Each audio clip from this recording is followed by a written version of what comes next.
Hi folks, Fuzz here, welcome back to Dragon Quest XI.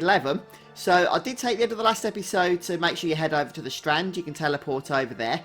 And from that point we're going to start heading north. Now just be prepared because we are going to be having a boss fight very soon indeed.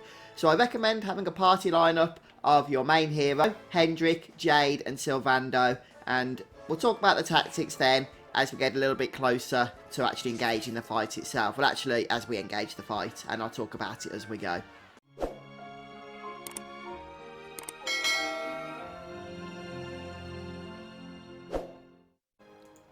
Once you've headed north far enough, I'll just show you where I am on the map there. You'll see the vortex of light ahead of us. So, surprise, surprise, we're going to head towards that, get a brief cutscene, and then a previous adversary will re-show their features and we'll have to engage them in combat. The sweet aroma of fresh flesh.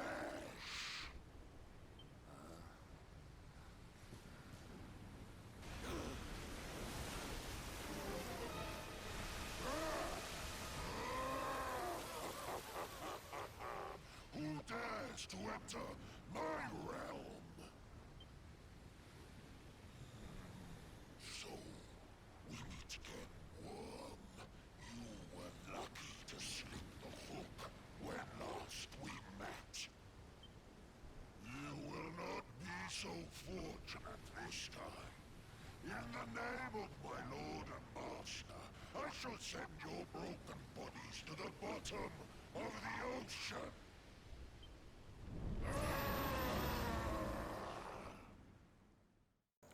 Yep, so we're back again.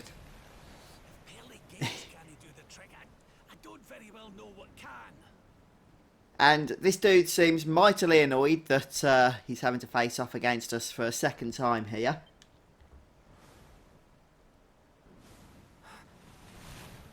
But what's this? Your hand. Seems to be the power of the Luminary, perhaps. The power of the Luminary. He read my mind.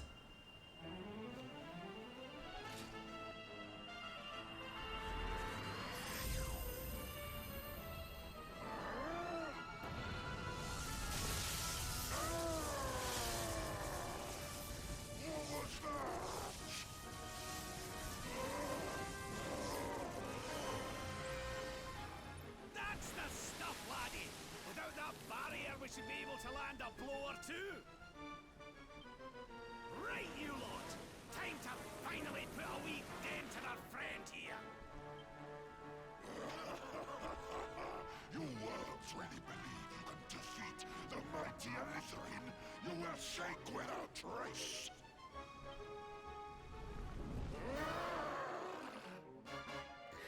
Righty-ho then.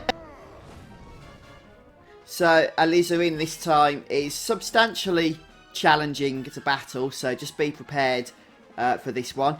We're going to go ahead, of course, and just make sure that everybody's set to follow orders. And this guy has about 5,000 health, just under 5,000 hit points in fact. So yeah, as you can imagine, it's going to take a bit of time to get through this one.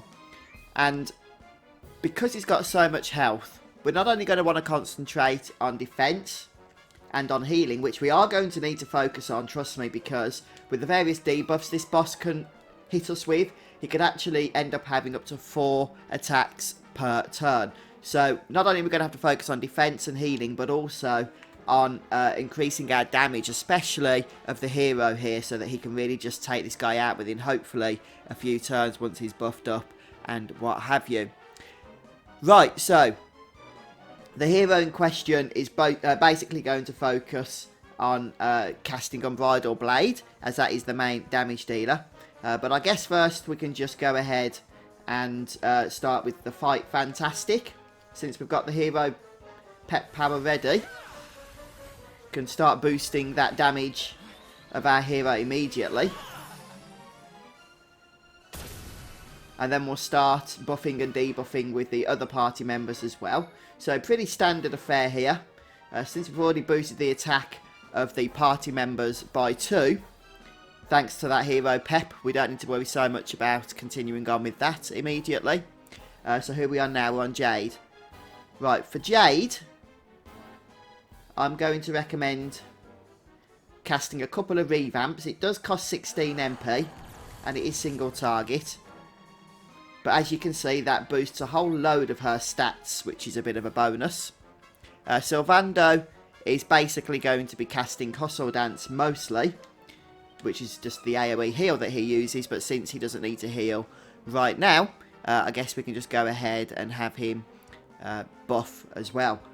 So perhaps, I'm not sure if Oomph will work actually, because we've already got 2. I think 2 is the most, but we'll test it out since he doesn't need to do anything else anyway. Yeah, so we can't buff any more than the 2 that we've already buffed. And next up we've got Hendrik here, and Hendrik is going to be K-buffing. We might have to do that twice to get the maximum amount of buffs possible.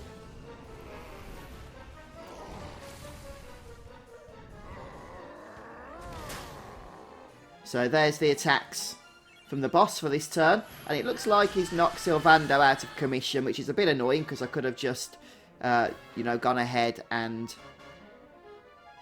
let's go ahead and save the pet power for now, actually. So what did we have? Oh yeah, we're doing revamp with her. That'll just boost her stats once more. Right, now Jade is OP. So she shouldn't really be taking a whole lot of damage, but should potentially be able to output a lot of damage. And we're going to get the hero to start unbridling his blade. 750 points of damage is not too shabby. I think we can boost that up a little bit more though. Could really do with Sylvando getting into heal mode. Right, decelerate is really annoying. We are going to have to counter that. Otherwise, this guy is going to be getting a lot of attacks off, as you can imagine. What have we done with Jade? We've done 2 casts of that already. So I guess we can just start unleashing the multi-thrusts with her. Yep. That'll complement the damage that the hero's doing fairly nicely as well. And I think with Hendrik here, we're just going to start unleashing Helm Splitters. 157 isn't a huge amount, but it does reduce the defense of the boss as well. So, right then, can he do accelerate? Yes. So we shall do that. Just cancel out that debuff.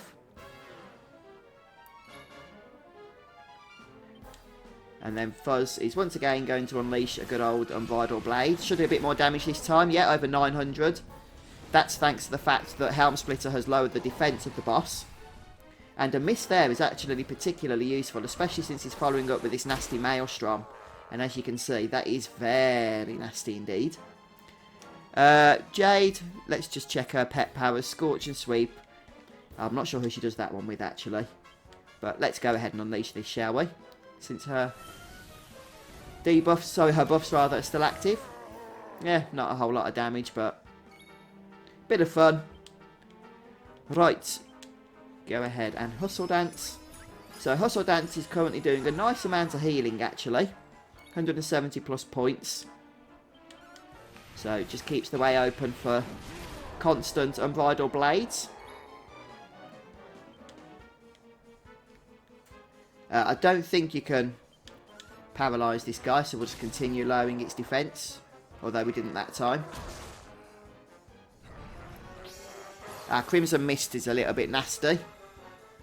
So all his damage is now going to be boosted. Yeah, let's go for Hustle Dance once more. Our buffs are still active, so...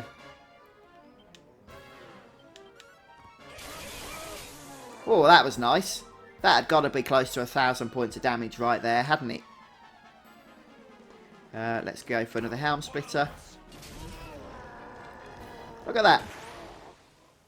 Hendrik did the job with Helm Splitter. Yeah, that wasn't actually too bad in the end, that fight. I think it just came down to making the most of the buffs and debuffs and being able to buff at the start with the pet power to get double the attack immediately. Just saved having to, you know, spend a few extra turns buffing throughout the battle there. But there we have it. So, did a lot of damage. Got a lot of experience and a bit more gold as well, never hurts. Yeah, The level hype is real. Be interested in knowing how you guys find that fight, so if you let me know in the comments section. Would you say that was a tough one? Or not too shabby? Yeah, Eric's got like 136 skill points, but as of right now, as I mentioned before, we can't do now with them. So, we'll get to that a little bit later on, of course.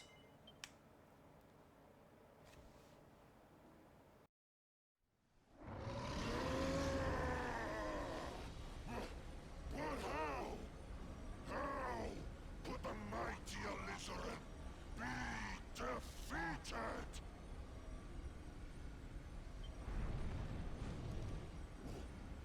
Wait, that lightning you summoned. Could it be? Could you be the Luminary?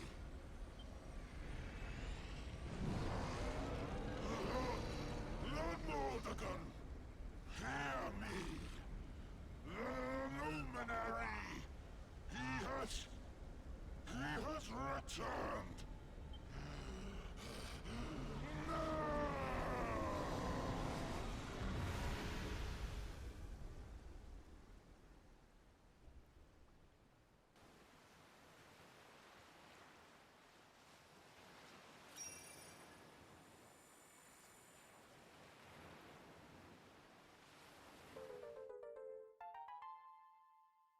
Yeah, we got the red orb back.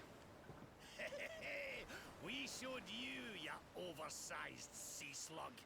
Think you're a match for the Luminary? Think again, pal. Right, we'd better get a move on. We need to give Mordegon a good hiding before any more beasties like that one come a-growling. But first, we need to find out how we can hurt him.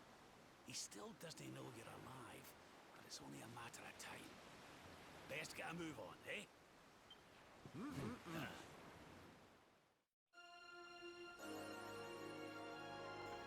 Okay, so with the red orb back in our possession, and Alizarin defeated, looks like we get a trophy for that. Bigger fish to fry. We get an accolade as well, which is, of course, the game's inbuilt trophy system. So this game's actually coming out for Nintendo Switch.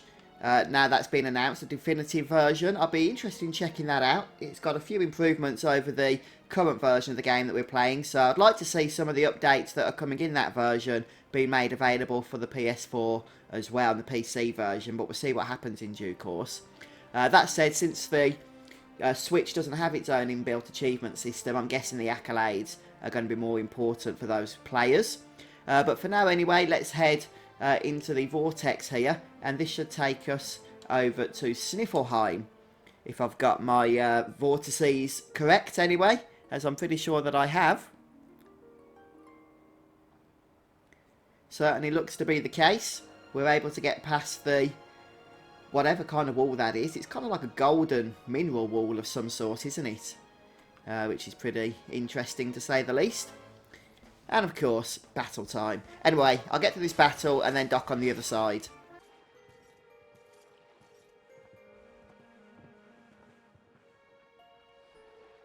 What's going on? My heart's beating like crazy.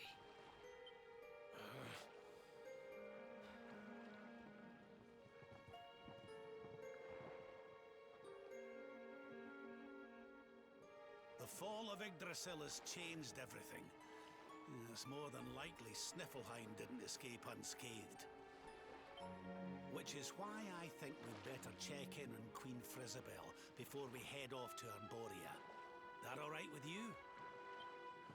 Right, we're away to the castle to see the Queen.